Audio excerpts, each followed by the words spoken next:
Jeremiah chapter 29 is a letter that the prophet wrote to the exiles who were deported to Babylon in Nebuchadnezzar's 7th year, that is to say 597 BC. Therein we find that Jeremiah ties their hope of return to the fulfillment of 70 years for Babylon. First, the 70 years would be fulfilled. Then, they would be brought back to Judah. The 70 years were not something future that these exiles would have to wait to start. At this time, the 70 years were already in progress. However, proponents of the 607 argument explain Jeremiah 29:10 by saying that the Jews would be in exile at Babylon 70 years, and the exile would commence with the destruction of Jerusalem, which they date to 607 BC. But again, this letter was written before the destruction of Jerusalem, to those who were already exiled to Babylon 11 years before Jerusalem's destruction. According to the 607 interpretation, 81 years would have to transpire from the time these exiles were taken to Babylon until they would be able to return, if indeed any would be alive to return. If this was true, why not tell them that they would be in Babylon 81 years, not 70? This interpretation does not add up. Part of the misunderstanding is that a particular translation renders the verse at Babylon instead of for Babylon. Likewise, the King James Version translates this verse in a similar way. For thus saith the Lord, that after 70 years be accomplished at Babylon, I will visit you, and perform my good word toward you, in causing you to return to this place. Of course, the King James Version was translated with a 16th century understanding of ancient Hebrew. Today, scholars have a much better understanding. That is why many modern translations are in harmony when they say, for Babylon. The difference comes down to how a single Hebrew preposition, Lamedh, is translated. In some contexts, Lamedh can mean at or in, but the general meaning is for, to, in regard to, with reference to, respecting.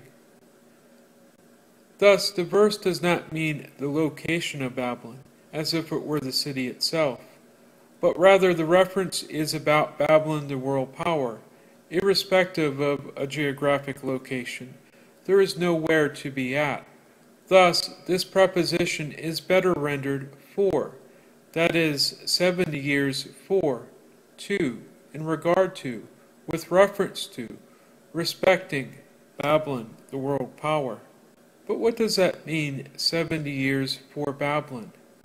We must understand this in light of the original prophecy at Jeremiah 25:11 and 12.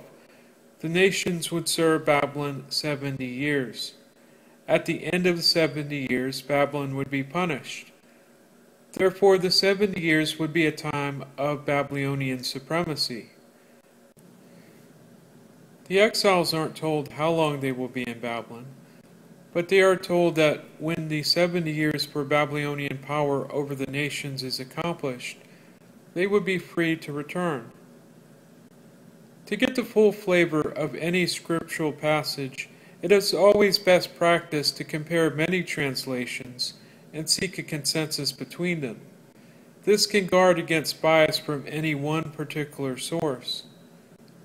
Young's literal translation renders Jeremiah 29:10 this way: Surely, at the fullness of Babylon, 70 years, I will inspect you, and have established toward you my good word to bring you back unto this place.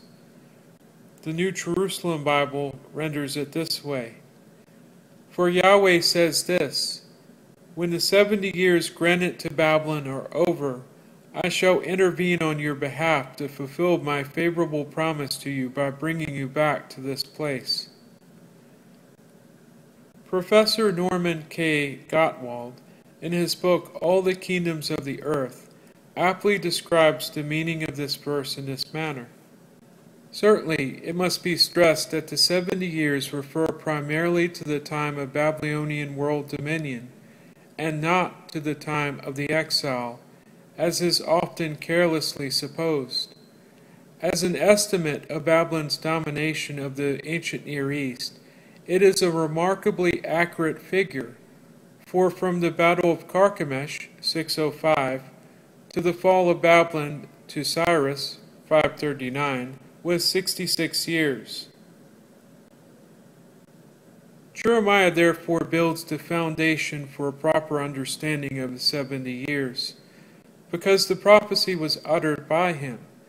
Any reference made anywhere else in the Bible about the 70 years must be understood with this foundation in mind, and not the other way around. Thus, Jeremiah will help us better interpret the references to the 70 years made in the book of 2 Chronicles and the book of Daniel.